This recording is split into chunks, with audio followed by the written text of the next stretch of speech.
ပြန်တော့လေတတိဘွားကိုရောက်ရွှေလင်းမန်းနဲ့အချင်းစီ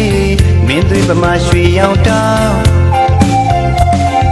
ပညာသင်လဲမပူရရတပန်းလာသူတရား